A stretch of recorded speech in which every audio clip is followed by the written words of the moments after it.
From the VC, जितने भी लोग हैं गैदर्ड, आप कोई भी हम क्वेश्चन पूछ सकते हैं। मैं पूछूं। हाँ, बिल्कुल। हम कल मैं मेडिटेट कर रहा था, तो मुझे फियर लगा बहुत ज़्यादा। इसको कैसे डील करूं? हम्म, ठीक है। और किसी को ये क्वेश्चन है फियर वाला? फियर के अपोजिट फील होता है, लाइक क्योंकि महादेव खुद ही है सामने, इस टाइप का फील होता है। तो ये हम्म सच है या फिर गलत है, यही समझ नहीं आता, क्योंकि आंख तो खोल नहीं सकते हैं। हम्म किसी को फियर फील हो रहा है, किसी को फियर के अपोजिट फील हो रहा है। ठीक है, देखिए, पहले पहले क्वेश्चन का आंसर देते हैं फियर का। हमारा जो अनकॉन्शियस माइंड है उसमें तरह तरह के इम्प्रेशंस भरे हुए हैं, और ये इम्प्रेशंस सिर्फ इस लाइफ के नहीं हैं। आप जितने जन्म भी आपने लिया है, आपके हजारों लाइफ, उसमें जितने सारे ट्रॉमास, जितने सारे एक्सपीरियंसेस आपने किए हैं, वो सब कहीं ना कहीं अभी भी संचित है, अभी भी एक्यूमुलेटेड है, और वो स्टोर्ड है आपके अनकॉन्शियस माइंड में। जब आप मेडिटेशन करते हैं तो आप इन इम्प्रेशंस को रिलीज करते हैं। ये जितने भी संस्कार कहते हैं इसको हम योगिक पद्धति में, संस्कार। तो ये जितने भी इम्प्रेशंस हैं, जितने भी संस्कार हैं, ये बाहर आते हैं। जैसे जैसे हम ध्यान की गहराइयों में उतरते हैं, वैसे वैसे ये सारे संस्कार हमसे बाहर निकलते हैं, हमारे अनकॉन्शियस से बाहर निकल के हमारे कॉन्शियस पे आते हैं। और इसीलिए हम तरह तरह के फीलिंग्स फील करते हैं। कुछ लोग डर फील करते हैं, कुछ लोगों को अचानक काम भावना बहुत ज़्यादा बढ़ जाती है, कुछ लोगों में कुछ लोग बहुत ज़्यादा गुस्सा महसूस करते हैं, कुछ लोग बहुत सारे तरह तरह के वैराइटीज ऑफ इमोशंस फील करते हैं। जैसा भी जो भी था उनके अनकॉन्शियस के डीप में, वो सब बाहर आ जाता है, कॉन्शियस प्लेन पे आ जाता है। और यही हमें चाहिए, रियलिटी में यही हमें चाहिए कि अनकॉन्शियस में जितना भी कचरा भरा है सब बाहर आ जाए, ताकि हमारा माइंड खाली हो जाए, ताकि हम अपने कर्म से मुक्त हो जाएं। क्योंकि ये सारे फियर्स, ये सारे इमोशंस, यही हमारे अनकॉन्शियस एक्शन को कंट्रोल करते हैं। हमारा सारा एक्शन कॉन्शियस नहीं होता है। जो भी हम कर्म करते हैं उनमें से 90% कर्म जो है वो अनकॉन्शियसली हम करते हैं, और वो सारे अनकॉन्शियस एक्शंस को यही इम्प्रेशंस कंट्रोल करते हैं। यही हमारी डेस्टिनी बनती है। एक फेमस साइकोलॉजिस्ट कार्ल जंग ने कहा था कि जिसे इंसान डेस्टिनी कहता है वो और कुछ नहीं, उनके अनकॉन्शियस के इम्प्रेशंस हैं। तो योगा का एक लक्ष्य है इस इन इम्प्रेशंस को बाहर निकाल के फेंक देना, ताकि आपको ये कंट्रोल ना करे, ताकि आप अपनी डेस्टिनी अपने हाथ में ले लें। तो इवन अगर आपको ये फियर फील होता है, बहुत अच्छी चीज है, दैट मीन्स कि आप प्रोग्रेस कर रहे हैं। करना क्या है यहाँ पे? बस इसको विटनेस करना है, बस इस साक्षी बन के इसको ऑब्जर्व करना है। फियर आ रहा है, ऑब्जर्व करें। गुस्सा आ रहा है, ऑब्जर्व करें। जो भी आ रहा है बस उसको ऑब्जर्व करना है। लेट्स से आप ध्यान कर रहे हैं, आप जाप कर रहे हैं, ओम नमः शिवाय पे आपका ध्यान है, और आप शिव की इमेज के बारे में सोच रहे हैं, और आपके मन में अचानक डर उत्पन्न हुआ। तो अपने ध्यान को, अपने अवेयरनेस को शिव से हटा के उस डर पे लेके जाएं, और उस डर को विटनेस करें, उसे साक्षी भाव से देखें। तब तक देखें जब तक वो डर आपको बॉदर करना खत्म कर दे, बंद कर दे, बॉदर करना, डिस्टर्ब करना बंद कर दे। तब तक उस डर को आपको देखते रहना है, फिटनेस करना है, और फिर आप देखेंगे कि वो डर खत्म हो जाएगा। इसी तरह से जो भी इमोशंस निकलते हैं बाहर, चाहे वो डर हो या डर के अपोजिट हो, सबको विटनेस करना है, और तब तक जब तक वो आपको डिस्टर्ब करना बंद ना कर दें। और फिर ग्रेजुअली अपने ध्यान को वापस मेडिटेशन पे ले आएं, उस जाप पे, या जो भी पार्टिकुलर मेडिटेशन आप करते हो। तो ये पहले क्वेश्चन का आंसर था। होपफुली क्लियर हो गया होगा। क्लियर। श्रेयस, श्रेयस भाई, हम्म क्या मैं बोल सकता हूँ? हाँ, मैं कह नहीं। रहा था कि इसी क्वेश्चन को थोड़ा सा अलग डायरेक्शन दे रहा हूँ कि आपने बोला ना पुराने जन्म या पिछले जन्मों का जो भी संस्कार होता है, तो जो पिछले जन्म के जो संस्कार है वो मन तो मर गया ना, मतलब वो मन तो मिट्टी में मिल गया, अभी वो संस्कार कैसे हमारे इस जन्म में रहे? आई थिंक आप समझ गए क्वेश्चन। अनुज, आपकी बैकग्राउंड वॉइस बहुत ज़्यादा थी। क्या आप कहीं और आके एक बार क्वेश्चन रिपीट कर सकते हैं? और अनुज बोल रहा था कि पिछले जन्म में जो बॉडी थी या फिर मन था वो मर गया है, तो फिर वो जो इम्प्रेशंस है, मतलब फियर्स, ट्रॉमा, वो सारे अगले जन्म में कैसे ट्रांसफर हो रहे हैं? सारा शरीर। तो यहाँ पे हमें पता चलता है कि आप लोग बेसिक नहीं समझ रहे हैं अभी तक। जब हमारा शरीर मरता है तो बस शरीर मरता है, मन नहीं मरता। मन पास ऑन हो जाता है। मन अंतःकरण का हिस्सा होता है। अंतःकरण अर्थात मन, बुद्धि और अहंकार। तो ये पास ऑन हो जाता है दूसरे शरीर में, जिसमें भी हम जन्म लेते हैं। अगर मन मर जाता तो फिर आप मुक्त हो जाते। मुक्ति का यही अर्थ है ना, चित्त वृत्ति निरोध, चित्त का खत्म हो जाना, मन के वृत्तियों का अंत। जिस समय मन खत्म हो जाता आप मुक्त हो जाते। लेकिन आप मुक्त नहीं हो रहे हैं, आप नेक्स्ट लाइफ में रीइंकार्नेट हो रहे हैं। दैट मीन्स कि मन जीवित है। यहाँ पे कुछ लोगों का क्वेश्चन होता है, जो बहुत ज़्यादा स्केप्टिक होते हैं कि मेमोरीज जो हैं, इम्प्रेशंस जो हैं, संस्कार जो हैं, वो तो ब्रेन में एक्यूमुलेट होता है ना, वो ब्रेन के साथ खत्म हो जाना चाहिए। क्योंकि जब हम शरीर को जला देते हैं तो उसके साथ ब्रेन जल जाता है। तो मेमोरीज पास ऑन कैसे होगा? मेमोरीज तो ब्रेन के साथ खत्म हो गया। एक्चुअली मेमोरीज ब्रेन में स्टोर नहीं होता है। ये एक पॉपुलर मिसकंसेप्शन है। मेडिकल साइंस भी अभी तक ये नहीं समझ पा रहा है कि मेमोरीज आखिर स्टोर कहाँ होता है। बहुत सारे एक्सपेरिमेंट हैं। जैसे रिसेंटली एक एक्सपेरिमेंट हुआ था 2018 में। एक तरह का कीड़ा होता है, उसको हैमर हेड वॉर्म कहते हैं। उसका सिर हैमर की तरह होता है। तो वो फैसिनेटिंग है क्योंकि उसमें रीजनरेटिव एबिलिटीज़ होती है। उसे अगर उसका किसी किसी अंग को काट दें तो वो उसको वापस रीजनरेट कर लेता है। तो साइंटिस्ट ने क्या किया, जो रिसर्चर्स थे, उन्होंने उसका सिर काट दिया उस कीड़े का। और उस कीड़े ने अपने बॉडी से, अपने सिर कटे हुए बॉडी से एक दूसरा सिर उगा लिया और अपने सिर से एक दूसरा बॉडी बना लिया। और दोनों में मेमोरीज इंटैक्ट थे। मतलब उसने जो ब्रेन क्रिएट किया अपना, उस ब्रेन में वही सारे मेमोरीज थे जो पहले थे। समझ रहे हैं आप? दैट मीन्स कि मेमोरीज कहीं और स्टोर हो रहा है, ब्रेन में नहीं हो रहा। एक और एक्सपेरिमेंट था बहुत पुराना, जिससे ये मेमोरीज पे ही किया गया था, साइकोलॉजिकल एक्सपेरिमेंट।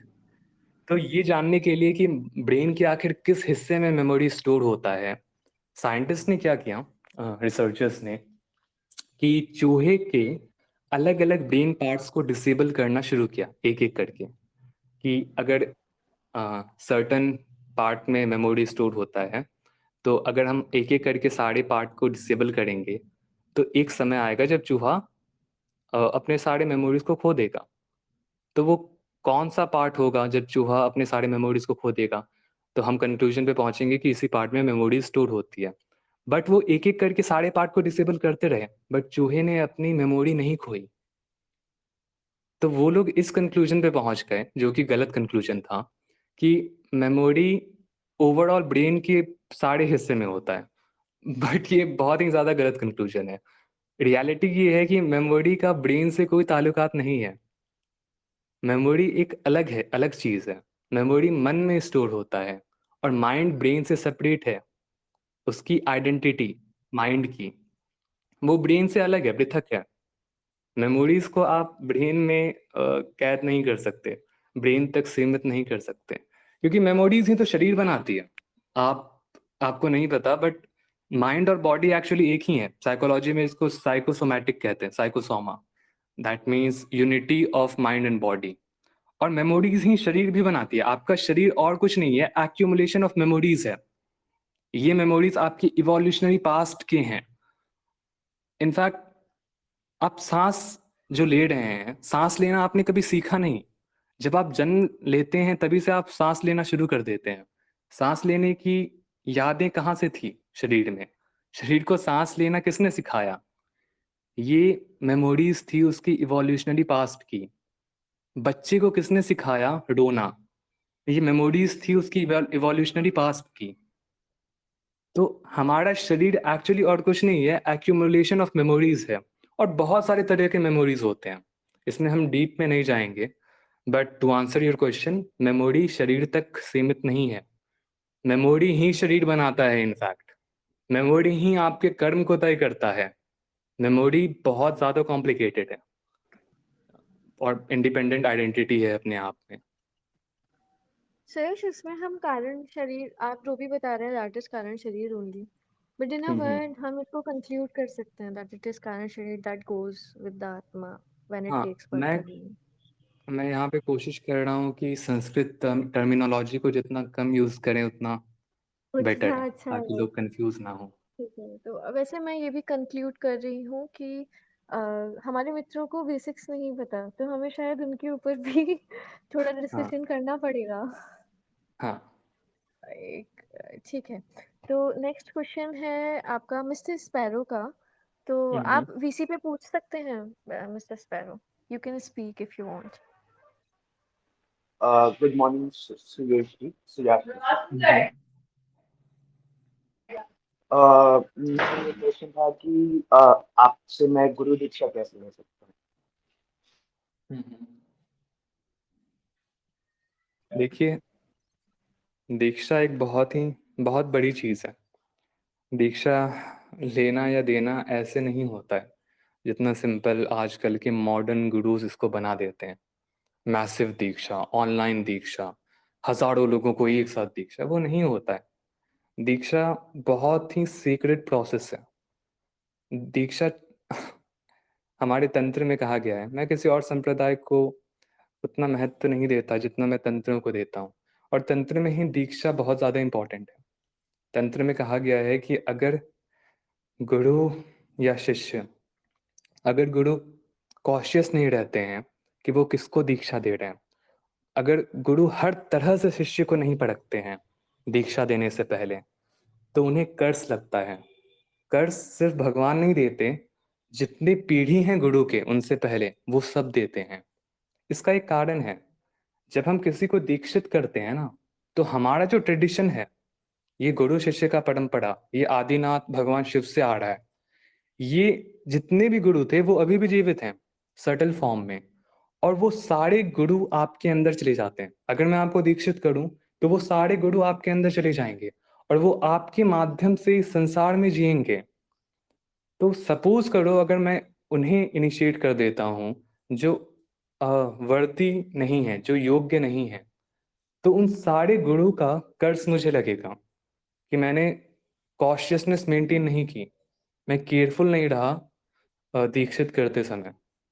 तो ये सारी चीजें देख के एक गुरु को इनिशिएट करना होता था शिष्य को। इवन अगर गुरु को शिष्य पसंद है तब भी वो उन्हें इनिशिएट नहीं करते थे, उन्हें कड़ी परीक्षा से गुजारते थे। बहुत ज्यादा सीवियर टेस्ट था। इनफैक्ट तंत्र में ऐसी ही हिस्ट्री है तंत्र की कि जब भगवान श्रीकंठ महादेव ने दुर्वासा ऋषि को इनिशिएट किया, दीक्षित किया, तो उन्हें कहा भगवान शिव ने कि तुम एक लायक शिष्य को खोजो और फिर उसे दीक्षित करो, और ऐसे तंत्र परंपरा चलते रहनी चाहिए। तो दुर्वासा ऋषि ने उस समय वो पूरे संसार में भटके एक लायक इंसान की खोज में कि किसे इनिशिएट करें, और कोई नहीं मिला उन्हें। कोई ब्राह्मण, कोई साधक, योगी, साधु, संत, कोई नहीं था वो लायक। तो उन्होंने मानस पुत्र की क्रिएशन किया। उन्होंने एक मानस पुत्र को जन्म दिया, त्रयंबक नाथ। फिर उनको उन्होंने इनिशिएट किया क्योंकि उन्हें कोई नहीं मिला उस लायक। त्रयंबक नाथ ने भी फिर खोजा पूरी दुनिया में कि कोई मिले जिस ऐसा लायक इंसान जिसको इनिशिएट किया जा सके, उन्हें भी कोई नहीं मिला। फिर उन्होंने अपने मानस पुत्र को जन्म दिया। ऐसा 14 सिद्ध तक चलते रहा। उसके बाद लोगों ने फिर इनिशिएट करना शुरू किया अपने पुत्रों को, फिर धीरे धीरे अलग अलग लोगों को। बट यहाँ मैं कहना चाह रहा हूँ कि ये बहुत ही सीक्रेट प्रोसेस है और योग्यता पाना बहुत मुश्किल है। आजकल के सो कॉल्ड मॉडर्न गुरुज इसको जितना आसानी से दिखा देते हैं, वो है ही नहीं दीक्षा। किसी को कह देना कि तुम दीक्षित हो, हजारों लोगों को एक साथ दीक्षा दे देना, ऑनलाइन दीक्षा दे देना, ये सब दीक्षा नहीं है। ये सब बिजनेस है, धंधा है। दीक्षा बहुत ही ज्यादा सीक्रेट प्रोसेस है। एक गुरु 3 या 4 को ही दीक्षा देते थे, मैक्सिमम दर्जन भर, क्योंकि वो बहुत ज्यादा हम्म सीक्रेट था। इसका मतलब हमें पहले खुद को लायक बनाना होगा कि गुरु आए, हाँ, हमें ढूंढे और और हमें आप दीक्षित करें। दीक्षा की फिक्र मत करें, बस अपने आप को लायक बनाएं। त्र्यंबकनाथ हम्म खुद आपको आके दीक्षित कर देंगे, महादेव खुद दीक्षित कर देंगे आपको। हम्म तो फोकस करें। Suyash, mimic please type it down. तो सुरेश, इसमें क्वेश्चन ये भी उठता है कि हम अपने आप को लायक किस प्रकार बनाएं। तो हम्म एक बहुत ब्रीफ कर दीजिए, इन वेरी शॉर्ट, लाइक लायक होने का मतलब क्या है। हम्म लायक होने का मतलब है कंप्लीट सरेंडर कर देना। कंप्लीट सरेंडर कर देना खुद को डेस्टिनी के टूवर्ड्स। एक योग्य पात्र बन जाना, एक पपेट बन जाना जो पूरी तरह से शिव के कंट्रोल में है। वहां पे हम्म उसके ईगो का कोई इंटरफेरेंस नहीं होना चाहिए। वो पूरी तरीके से अपने आइडेंटिटी को गुरु को समर्पित कर देता है, एक लायक डिसाइपल। और गुरु होने की भी आवश्यकता नहीं है, वो शिव को समर्पित कर देता है अपने पूरी आइडेंटिटी को। उसकी कोई इच्छा नहीं रह जाती है। वो मुक्त होने के लिए गुरु के पास जाता है, बट अगर गुरु कह देगा कि मैं तुम्हें मुक्त नहीं करूंगा अगले 100 जन्मों तक, तो वो खुशी खुशी एक्सेप्ट कर लेगा। ये होता है लायकपन। वो कंप्लीट हम्म सरेंडर के भाव में जीता है। उसमें कोई भी अपना अपना सेल्फ सेंटर्ड भाव नहीं होता है, कोई ईगो नहीं होता है उसमें। वो हो वो होता है योग्यता, कंप्लीट सरेंडर। जब आप में ये आ जाएगा, तब आपको खुद महादेव आके इनिशिएट कर देंगे। हम्म हम्म, ठीक है। तो रितेश जी का एक क्वेश्चन है। Ritesh ji, can you speak it on, क्या वो है अभी वीसी में? हाँ है। Can you speak it on VC? अच्छा, आप बोल नहीं पाएंगे तो सुरेश, आप हम्म इनका मैसेज पढ़ लीजिए। 3 प्रश्न हैं इनके। भैया इनका। मैंने अपना मार्ग, रितेश सिंह का मैं पढ़ देती हूँ। हम्म प्रश्न 1 है, भैया मैंने अपना मार्ग अष्टांग योग चुना है।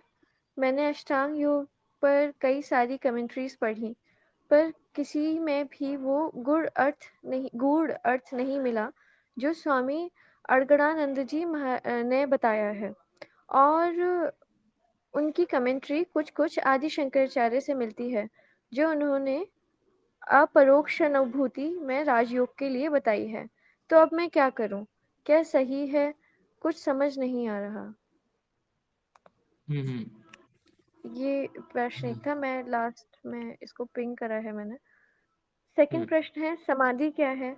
बौद्ध धर्म में इसे शून्यवाद कहा गया है, पर अद्वैत में ऐसा कहा है कि शून्यवाद के आगे जाना है, हमें ब्रह्म वृत्ति बनानी है। तो सच क्या है? थर्ड क्वेश्चन है, फेथ बड़ा अजीब शब्द है। कोई इसी शब्द के कारण कई लोगों की जानें लेता है, तो कोई लोगों की सेवा करता है, ये सोच के कि ईश्वर की सेवा हो रही है। कोई कहता भरोसा अंधा ही होता है, तो कोई कहता अंधा भरोसा पागलपन है। तो क्या है इस शब्द का मतलब? फेथ बेसिकली ही इज आस्किंग। हम्म ये 3 क्वेश्चंस है। तो पहले क्वेश्चन से शुरू करते हैं।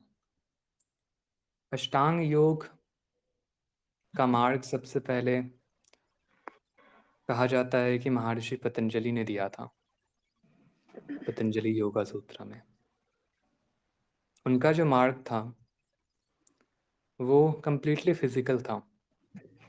वो इंटरनल से ज़्यादा एक्सटर्नल पे एम्फोसिस देते थे महर्षि पतंजलि, कि अगर प्राणायाम आपको करना है तो it is about 4 second breath लो, 12 सेकंड रोको, 8 सेकंड छोड़ो। तो इट वाज अबाउट फिजिकल, जितने भी एक्सटर्नल प्रोसेस होते हैं उन पे ज़्यादा एम्फेसिस दिया गया था। समय के साथ साथ अष्टांग योग में बहुत सारे मॉडिफिकेशन हुए। जितने भी अलग अलग संप्रदाय थे उन्होंने अपने अनुकूल अष्टांग योग को बदला, मॉडिफाई किया। हाँ, उसका क्रक्स सेम था, उसका जो मेन गुण था कोड। वो सेम था। हम्म अब जैसे तंत्र है, तंत्र में भी अष्टांग योग है बट वो बहुत डिफरेंट है। उसमें इंटरनल पे अधिक फोकस दिया गया है।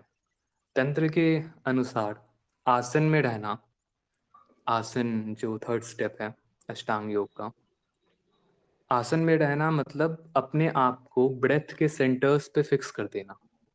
मतलब इन ब्रेथ और आउट ब्रेथ, इनहेलेशन और एक्सहेलेशन के बीच वाला जो पॉइंट है उस पे अपने ध्यान को स्थिर कर देना, वो आसन है उनके अनुकूल। प्राणायाम है इस पे फोकस किए रहना, ब्रेथ लेते और इनहेलेशन और एक्सहेलेशन के समय, एंड सो ऑन। तो जो अष्टांग योग है तंत्र का, वो इंटरनल पे अधिक फोकस करता है। इसी तरीके से अद्वैत वेदांत में अष्टांग योग बिल्कुल अलग है। आदि शंकराचार्य ने सब कुछ को ब्रह्म से जोड़ दिया है कि उन्होंने तो साफ कहा था कि आप हजारों प्राणायाम कर लें, हजारों जाप कर लें, करोड़ों जाप कर लें, बट आपको तब तक मुक्ति प्राप्त नहीं होगी जब तक आप ज्ञान प्राप्त नहीं करते हैं। तो उनके अनुकूल, उनके अकॉर्डिंग ज्ञान योग ही सुपीरियर है। तो उन्होंने अष्टांग योग को ज्ञान योग से जोड़ दिया था। उन्होंने हर चीज़ का एक सटल मीनिंग बताया कि इसका सूक्ष्म मीनिंग ये है, इसका मीनिंग ये है।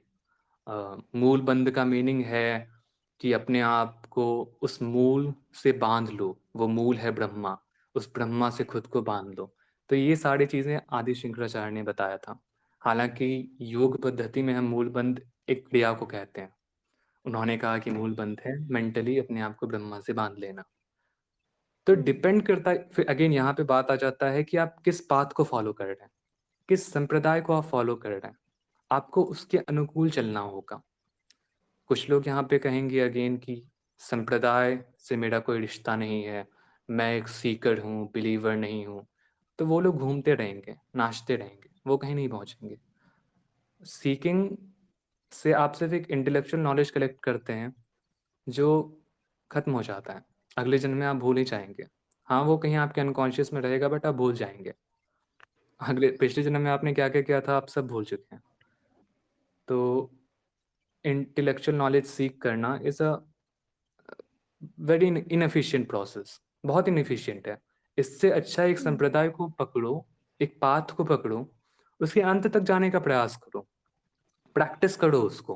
क्योंकि प्रैक्टिस जो आप कर रहे हैं ना वो आपके साथ रहेगी। भगवान ने गीता में भी बताया है कि जब आप कोई प्रैक्टिस करते हैं स्पिरिचुअल प्रैक्टिस, तो उसका नाश नहीं होता है, वो प्रैक्टिस आपको अगले जन्म में भी मिलेगी और आप वहीं से शुरू करेंगे जहां से आपने पिछले जन्म में खत्म किया था। तो मैं यहाँ पे कहूँगा अलग अलग पाथ हैं, अलग अलग अष्टांग योग हैं हर पाथ में।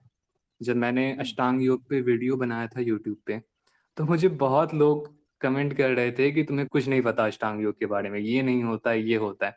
तो वो अलग अलग संप्रदाय के थे, उनका अलग अलग मत था योग को लेके, और हर एक संप्रदाय वाले समझते हैं कि मेरा ही सही है क्योंकि उन्होंने दूसरे का पढ़ा ही नहीं है। तो इसको छोड़िए कि क्या सही है क्या गलत, आपको जो सही लग रहा है, आपको जो संप्रदाय सही लग रहा है उसे फॉलो करें और उसके अंत तक जाएं। ठीक है, ठीक। नेक्स्ट क्वेश्चन पे आते हैं। समाधि क्या है? हम्म बौद्ध धर्म में इसे शून्यवाद कहा गया है, पर अद्वैत में ऐसा कहा गया है कि शून्य के आगे जाना है। देखिए, ऐसा नहीं है कि बुद्ध एनलाइटन नहीं थे। बुद्ध का नाम ही था एनलाइटन वन, मतलब एनलाइटन को हिंदी में बुद्ध ही कहते हैं। तो ऑफ कोर्स जो बुद्ध ने सिखाया वो भी सच है, आदि शंकराचार्य ने जो सिखाया वो भी सच है, बट दोनों के वर्डिंग्स में डिफरेंस था। और इसका एक रीज़न है, बहुत इंपॉर्टेंट रीज़न है।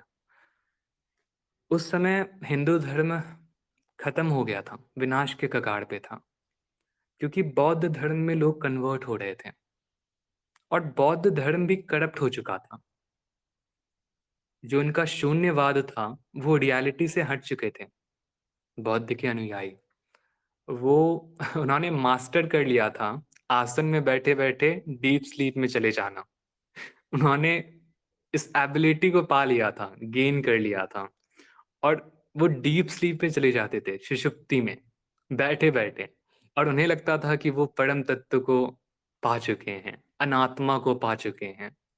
उन्हें लगता था कि मैं संसार से परे हूँ, मेरी रियलिटी ब्रह्मांड नहीं है, शरीर नहीं है। रियलिटी उनकी यही थी कि वो सो रहे थे, लेकिन बैठे बैठे। तो इसको उन्होंने शून्य मान लिया बुद्धिस्ट ने, कुछ कुछ बौद्ध धर्म के अनुयायी, हर एक की बात नहीं कर रहा, कुछ कुछ ने। इसीलिए आदि शंकराचार्य और अभिनव गुप्ता ने कहा कि शून्य के आगे जाना है, बट रियलिटी शून्य ही है। शिव ने विज्ञान भैरव तंत्र में भी रियलिटी को शून्य कहा है। रियलिटी शून्य है, नो डाउट, बट उस शून्य में चेतना है। एक्चुअली शून्य कुछ है ही नहीं, शून्य जैसा कुछ एग्जिस्ट नहीं करता, चेतना ही है जो फंडामेंटल है। शून्य जैसा कुछ भी नहीं है। जब आप सब कुछ को खत्म कर देते हैं, जब आप मैटर को कन्वर्ट कर देते हैं एनर्जी को, और एनर्जी को भी अपने मोस्ट सटल फॉर्म में लेके चले जाते हैं, तो सिर्फ चेतना बचता है। चेतना को आप खत्म नहीं कर सकते। तो शिव ने, हाँ, महात्मा बुद्ध ने जिसको शून्य कहा, वही है आदि शंकराचार्य के लैंग्वेज में चिदानंद या ब्रह्मवृत्ति। दोनों एक ही चीज है। आदि शंकराचार्य यहाँ पे कह रहे हैं कि आप डीप स्लीप में जाके खुद को एनलाइटन मत समझो। कुछ लोग जो डीप स्लीप में चले जाते हैं और अपने आप को एनलाइटन समझते हैं, वो नहीं करना है, वो बहुत ही गड़बड़ है। ये तो जड़ हो जाना है। पत्थर भी तब तो एनलाइटेंड है, क्योंकि पत्थर की मूर्ति भी नहीं हिलती है।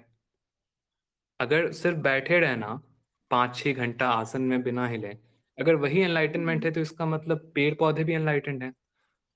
वो नहीं है। आदि शंकराचार्य ने कहा कि रियल एनलाइटनमेंट मतलब होता है जब आपको संसार में भी ब्रह्म तत्व दिखे, जब आपको हर एक एक्शन में वो चिदानंद दिखे। यही अभिनव गुप्त ने भी कहा था, यही शिव ने भी सिखाया था। जगत आनंद है एनलाइटनमेंट। एनलाइटनमेंट मतलब ये नहीं कि बस आप बैठे बैठे ध्यान में या किसी पार्टिकुलर स्टेट में चले गए आंख बंद करके, और वहीं आपने परम आनंद को छुआ। लेकिन जब आप संसार में आए, संसार के कर्म जब आपने किया, तो वहां पे आपको परम आनंद नहीं मिला। ये एनलाइटनमेंट नहीं है। अगर आपको संसार का कर्म बोरिंग लगता है, संसार का कर्म आपको दुखदायक लगता है, कष्टदायक लगता है, अभी भी आप एनलाइटनमेंट से बहुत दूर हैं।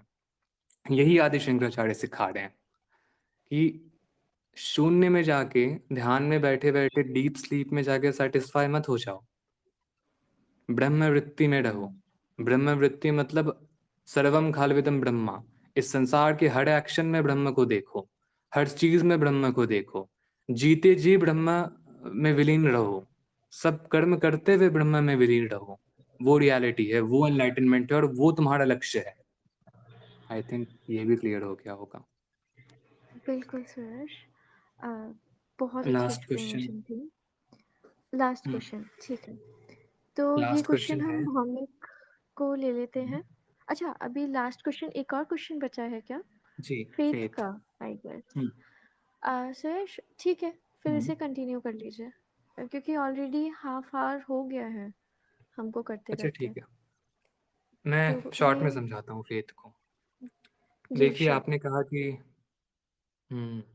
कुछ लोग फेथ शब्द को लेके सेवा करते हैं, कुछ लोग कहते हैं कि ये सब पागलपन है, अंधा भरोसा है।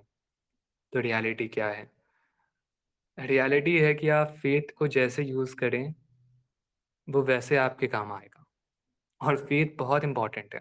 जो लोग कहते हैं कि ये अंधा भरोसा है, उन्हें नहीं पता कि आप कुछ भी करें, सब कुछ में फेथ की आवश्यकता है। साइंटिफिक पाथ में भी फेथ की आवश्यकता है। बिना फेथ के आप साइंटिफिक डिस्कवरीज भी नहीं कर पाएंगे। एक बहुत ही फेमस साइंटिस्ट ने लिखा था कि हर एक साइंटिफिक डिस्कवरी के जर्नी में जो मेन एंट्रेंस गेट होता है उसके ऊपर बड़े बड़े अक्षरों में फेथ लिखा रहता है। आपको अपने मेथड पे, अपने हाइपोथेसिस पे फेथ रखना होगा, तभी आप कंक्लूजन पे पहुंच पाएंगे। क्योंकि संसार की रियलिटी यही है कि जो आप मानते हैं वही आप पाते हैं। जैसी आपकी मनोवृत्ति होगी, जैसी आपकी बिलीफ होगी, वैसा ही आपका रिजल्ट होगा, वैसा ही आपका जीवन होगा। जैसा आपका दृष्टिकोण है संसार को लेके, संसार आपके लिए वैसा ही बन जाएगा। संस्कृत में इसके लिए एक वर्ड है, यथा दृष्टि तथा सृष्टि। जैसी आपकी दृष्टि है, पर्सपेक्टिव है दुनिया को लेके, संसार वैसा ही है। तो रियलिटी तो ये है कि कुछ भी करने के लिए आपको फेथ की आवश्यकता है। कुछ भी, किसी भी चीज़ में अगर आपको सक्सेसफुल होना है, फेथ की बहुत आवश्यकता है। चाहे आप भगवान में फेथ रखें, किसी गुरु पे फेथ रखें, या अपने आप पे फेथ रखें, फेथ रखना बहुत इंपॉर्टेंट है। और फेथ आपको एक पावर देता है। मैंने एक बहुत बड़े एक एक्सपेरिमेंट के बारे में बताया था, उस पर अभी डिटेल में नहीं जाएंगे, बट ऐसा देखा गया, उस एक्सपेरिमेंट का कंक्लूजन था कि जब चूहों को फेथ हो जाता है कि कोई, चूहों को, कि कोई उन्हें बचाएगा, तो वो बहुत ज़्यादा देर तक हाथ पैर चलाते हैं पानी में डूबते समय। अगर उनको पानी में छोड़ दिया जाए, उनको फेथ है कि कोई उनको बचाएगा, तो वो 24 घंटों तक हाथ पैर चला सकते हैं। लेकिन वहीं दूसरे चूहे, जिनको फेथ नहीं है कि कोई उन्हें आके बचाएगा, वो 5-6 घंटे में क्विट कर देते हैं। तो फेथ आपको एक पावर देता है परसिस्टेंट रहने का। अब इतने सारे अगर बेनिफिट्स हैं फेथ के, तो आप फेथ को इग्नोर क्यों कर रहे हो? आपका ईगो हर्ट हो रहा है ना। रियलिटी तो यही है, जो लोग फेथ को बोलते हैं कि ये अंधा विश्वास है, उनका ईगो हर्ट हो रहा है कि हम कैसे किसी पे भरोसा कर सकते हैं, और कुछ नहीं। एक पावरफुल टूल है आपके पास, फेथ नाम का। अगर आप उसे यूज नहीं कर पा रहे तो आप मूर्ख हो। अंधे भक्त मूर्ख नहीं है, आप मूर्ख हो। तो अपने मार्ग तक पहुंचने के लिए फेथ बहुत इंपॉर्टेंट है, चाहे वो किसी पे भी हो, ईश्वर पे, गुरु पे, या स्वयं पे। Faith is a powerful tool, use it, उसको डिनाई मत करो। आई थिंक इसका भी आंसर हो गया होगा। जी। भौमिक, आप बहुत ब्रीफ और शॉर्ट में प्लीज आस्क योर क्वेश्चन। थोड़ा लंबा नहीं करिएगा क्योंकि हमारे पास टाइम लिमिट है। ठीक है। सुयश, मेरा क्वेश्चन था, जो स्टार्टिंग में आपने बोला था ना कि पास्ट लाइफ से ट्रॉमा मतलब स्टोर होते जाते हैं मन के अंदर, तो लाइफ का क्या मतलब है? कि मतलब एक तरीके से प्लांट भी जीते हैं, जो कीड़े भी हैं वो भी जी रहे हैं, तो पथरी तरीके से रिएक्ट ही करते हैं सराउंडिंग को, तो क्या वो भी जीवित हैं? हम्म। तो आप ये पूछ रहे हैं आप कि जीवित रहना क्या है ना, लाइफ क्या है? नहीं, लाइफ जो हम बोलते हैं ना कि लाइफ में ये इम्प्रेशंस आए हैं, तो आपका तो क्वेश्चन है कि वो कुछ लाइफ भी क्या हम अभी देख रहे हैं। है ना? हाँ, मेमोरी स्टोर हुई है एक प्लांट में भी, एक अमीबा, एक हाइड्रोजन एटम में भी, उसके अंदर भी कुछ मेमोरी है, तो वो भी, उसमें भी लाइफ है। तो आपका यही क्वेश्चन है ना कि लाइफ क्या है बेसिकली। हाँ। तो वही मैं कह रहा था कि जीवन क्या है या जीवित क्या है। हाँ, हर एक चीज़ में मेमोरी है, हर एक चीज़ में कॉन्शियसनेस है, क्योंकि कॉन्शियसनेस ही फंडामेंटल है, वही मूल है, वही संसार का सार है। तो यही कॉन्शियसनेस रियलिटी क्रिएट करता है। जब आप क्वांटम फिजिक्स में डीप में जाते हैं, तो आपको समझ में आता है कि जो बाहर दुनिया है, एक्सटर्नल वर्ल्ड, उसको हमारा इंटरनल कॉन्शियसनेस ही क्रिएट करता है। हम किसी भी चीज़ के प्रति अवेयर होकर उसको क्रिएट कर देते हैं। ये बहुत ही डीप है, इसमें अगर अभी जाएंगे तो 2-3 घंटे इसी में बीत जाएंगे। तो हाँ, हर एक चीज़ में लाइफ है, बी इट इंसान, बी इट जानवर, पत्थर, पेड़ पौधे, हर एक चीज़ में।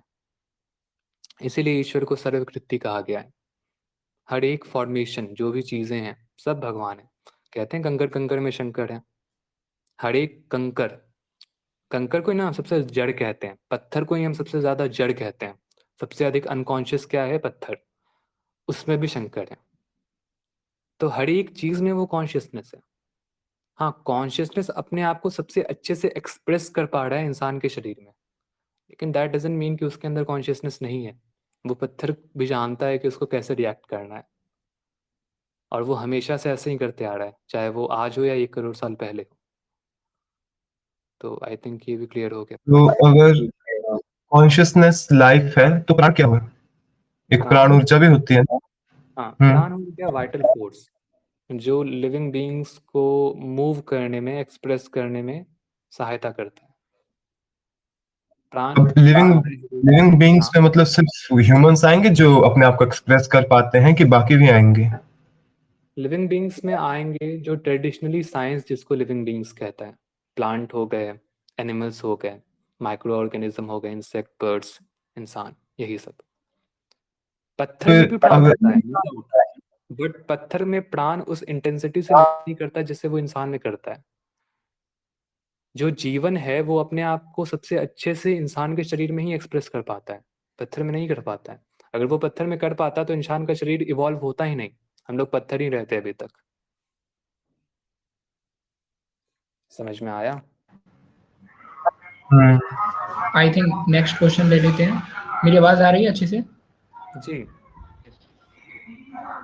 हाँ, स्वराज मुखर्जी का क्वेश्चन था सुरेश भाई कि शिव जी किसका ध्यान करते हैं? हम्म, आप बोल सकते हैं स्वराज भाई। शिव जी किसका ध्यान करते हैं? Good question. देखिए, क्वेश्चन था स्वराज। अभी हम लोगों ने अष्टांग योग को डिस्कस किया। अष्टांग योग में 8 स्टेप्स होते हैं। 7वां स्टेप है ध्यान, 8वां स्टेप है समाधि, है ना? तो ध्यान एक स्टेप है, ध्यान गोल नहीं है।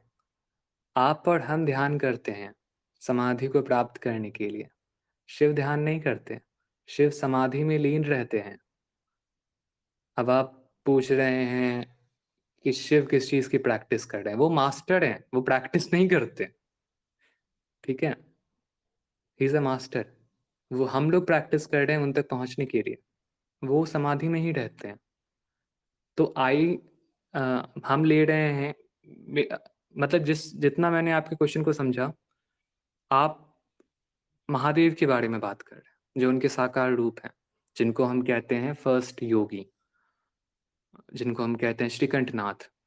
तो मुझे ऐसा लग रहा है कि आप उनके बारे में पूछ रहे हैं कि वो किनका ध्यान करते हैं, क्योंकि शिव जो हैं वो चेतना है, हिज कॉन्शियसनेस, वो किसी भी चीज़ का ध्यान नहीं करते, वो तो निराकार तत्व है। लेकिन जो महादेव हैं, हाईएस्ट बीइंग, योगेश्वर, वो किसी भी चीज़ का ध्यान नहीं करते, वो समाधि में रहते हैं। ध्यान प्रैक्टिस है, वो प्रैक्टिस से कई ऊपर उठ चुके हैं। ध्यान एक स्टेप है, वो स्टेप से कई ऊपर उठ चुके हैं, वो गोल तक पहुंच गए हैं, वो समाधि में रहते हैं, निर्विकल्प समाधि में। और समाधि में आपके माइंड के अंदर कोई थॉट कंस्ट्रक्ट नहीं होता है। कुछ लोगों को लगता है कि महादेव राम पे ध्यान करते हैं, नहीं है ऐसा कुछ। क्योंकि लेट्स से कि आप भगवान राम पे ध्यान कर रहे हैं, तो क्या है जो आपको क्या है जो डिफरेंशिएट करता है निर्विकल्प समाधि? लेट्स से निर्विकल्प समाधि को हम हटा देते हैं। क्या है जो डिफरेंशिएट करता है भगवान शिव पे ध्यान करना और भगवान राम पे ध्यान करने में? यही ना कि आप राम का मंत्र पढ़ रहे हैं, आप राम भगवान का इमेज मन में सोच रहे हैं, यही ना? लेकिन निर्विकल्प समाधि में कोई इमेजिनेशन नहीं रहता। ये जो इमेज आप मन में सोचते हैं, इनको वृत्ति कहा जाता है। और समाधि है वृत्तियों का अंत, योगास चित्त वृत्ति निरोध। तो जब वृत्ति का अंत हो जाता है, जब विकल्प का अंत हो जाता है, तो क्या राम क्या शिव? कहाँ से आ गए राम? कुछ नहीं है, कोई साकार ध्यान नहीं है। जो महादेव हैं हाईएस्ट योगी, वो निराकार पे ध्यान करते हैं। वो ध्यान नहीं करते, वो निराकार में ही लीन रहते हैं, वो समाधि में रहते हैं। आई थिंक ये भी क्लियर हो गया होगा। नेक्स्ट क्वेश्चन तो मेरा ही है, क्या मैं पूछ सकता मेरा हूँ? था बीच में। अच्छा, आप, हाँ, मेरा आस्था आप बोलिए। एक सेकेंड अनुज, आस्था, अ, अभी लास्ट क्वेश्चन शायद भौमिक का चल रहा था, correct me if I am wrong. उनका हो गया। हो गया अनुज, आपने पूछ लिया? उस उसके बाद स्वराज का हो गया, उसके बाद आस्था आप पूछ स्वराज सकते हो हैं। गया। हाँ, ज़रूर। तो फिर Asta koi we will get the mic. पूछिए।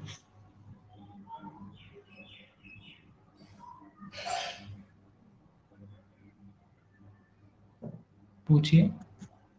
अच्छा, तो शी मीन्स कि सुरेश आपकी आवाज़ इतनी मधुर क्यों है? क्या? आपकी आवाज़ में इतनी सामनेस क्यों है? बताइए। ये मंत्र जाप का असर है या सेल्फ रियलाइज़ेशन? देखिए, बहुत ही बेसिक चीज़ है, practice makes a man perfect. मैंने जितना बोला है अब इतने यूट्यूब के जर्नी में, तो इतना सारा प्रैक्टिस करने के बाद किसी का भी आवाज़ अच्छा हो जाएगा। आप मेरे पुराने वीडियोस को सुनिए, बहुत पुराने वीडियोस को, उसमें देखिए मेरा आवाज़ बिल्कुल मधुर नहीं था। मधुर मैं अभी भी नहीं बोलूँगा, बट उस समय बहुत ही ज़्यादा बेकार था। बोलते बोलते मंत्र जाप करते करते अच्छा हो गया थोड़ा बहुत। ठीक, तो बस इतना ही? गलत क्वेश्चन पिक हो गया था, सॉरी, ये नहीं था कोई क्वेश्चन बात मेरा। नहीं ऐसा, नेक्स्ट टाइम, इस टाइम हम किसी और को दे दें टाइम। यू हैव आस्क्ड हाँ हाँ, दे क्वेश्चंस नाउ। दीजिए। Okay, thank you for understanding. Kailash पूछते हैं सुरेश। उम, मैं लास्ट में पिन कर दी थी, वहाँ पढ़ लीजिए।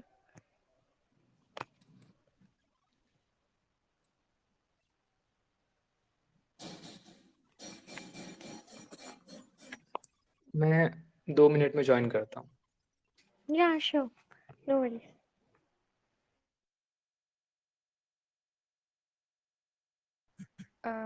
कैलाश अगर आप बोल सकते हैं तो प्लीज दीदी आप मेरा क्वेश्चन बोलिए। तो स्किप ही हो गया। अनुज, नए मेंबर्स को हम दे दें थोड़ा टाइम, हमने पूछ लिया हाँ, बिल्कुल, बिल्कुल, है ना। बिल्कुल। कोई नहीं, कोई नहीं। बाकी इसके लोग बाद याद भी तो रखें कि नहीं अच्छा सुरेश भाई चले ही गए क्या? नहीं, he will come back, he will come back. Kailash अच्छा, आप अच्छा। मुझे सुन सकते हैं? प्लीज रिप्लाई मी इन मतलब इन टेक्स्ट और ऑन वॉइस।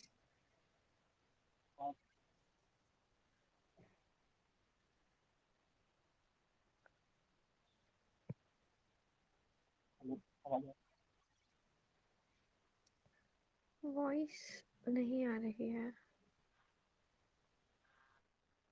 कोई बात नहीं। हेलो कैलाश, ये आप बोल रहे हैं? आपकी आवाज़ बहुत कम आ रही है। काफ़ी कम आ रही है। अभी जैसे ही सुरेश आएँगे अब तो आप हाँ जी। अब ठीक आ रही है वो? हाँ, बिल्कुल ठीक है। सुरेश आएँगे तो प्लीज़ नेक्स्ट क्वेश्चन आप लीजिएगा कैलाश। अ, हाँ जी, जरूर। ठीक है? हाँ जी, जी। सुरेश भाई नहीं है जब तक दीदी मैं वैसे क्वेश्चन ऐसे आपसे बोलूँ ज़रा, मतलब क्वेश्चन नहीं, वो एक नॉर्मल हाँ, सा एक डिस्कशन है। बोलो सुरेश। जैसे सुरेश भाई ने मेमोरी का बताया था ना, मेमोरी, पास्ट लाइफ और ये सब, हुँ, हुँ, हुँ।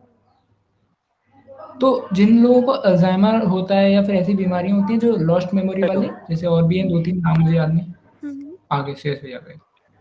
विकृति है वो अनुज। हुँ। अल्ज़ाइमर है तो फिर कभी-कभी आपके लिए सारी मेमोरीज़ एक्सेस हो जाती हैं। ये भी तो देखो। अगर हाँ, ये भी टोटली अलॉट के तो माइंड आ जाती है। डैमेज हो गया, तो फिर अगर माइंड का वो पार्ट डैमेज्ड है, आपको एक डिसऑर्डर हो गया है, तो फिर वो मेमोरीज़ आपके लिए हट जानी चाहिए। That doesn't happen. मेमोरीज़ आपको एट एन इंस्टेंट वापस आ जाती है। Why that happens? राइट? ठीक है, सुरेश आ गए शायद?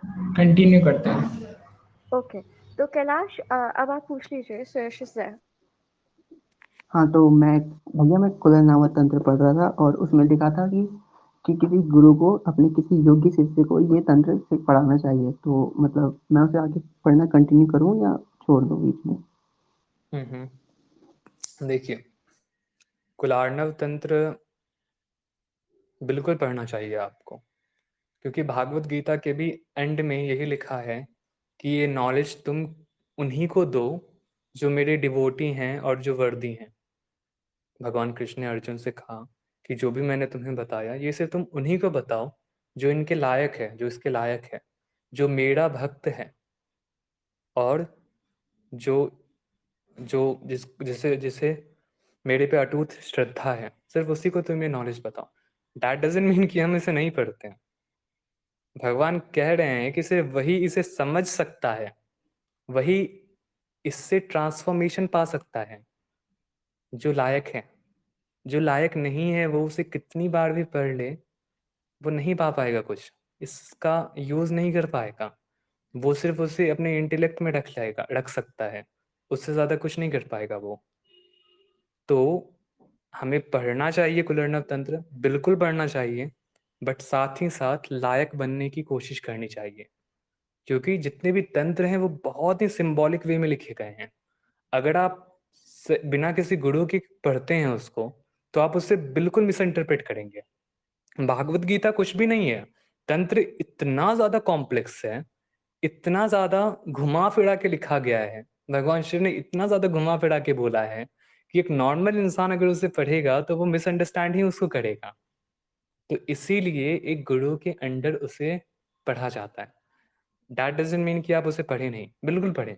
जितना समझ सकें उसको जीवन में अप्लाई करने की कोशिश करें, जो नहीं समझ सकें उसको छोड़ दें। That's it. तंत्र में बहुत सारी ऐसी भी चीज़ें हैं जो आपके लाइफ को बदल सकती है, और बहुत ईजी भी है समझना। जैसे कुलर्णव तंत्र का फर्स्ट चैप्टर आपने पढ़ा होगा, इट इज़ ऑल अबाउट ज्ञान योग की रियलिटी क्या है लाइफ की। उसको समझने के लिए किसी गुरु की आवश्यकता नहीं है, वो तो प्रत्यक्ष है। आप अपनी लाइफ को जी रहे हैं, आप देख ही रहे हैं। तो जो अप्लाई करने योग्य है उसे करें, जो समझ में नहीं आ रहा है उसे छोड़ दें। That's it. ठीक। अभिषेक का एक क्वेश्चन है, सुयश, he has typed it.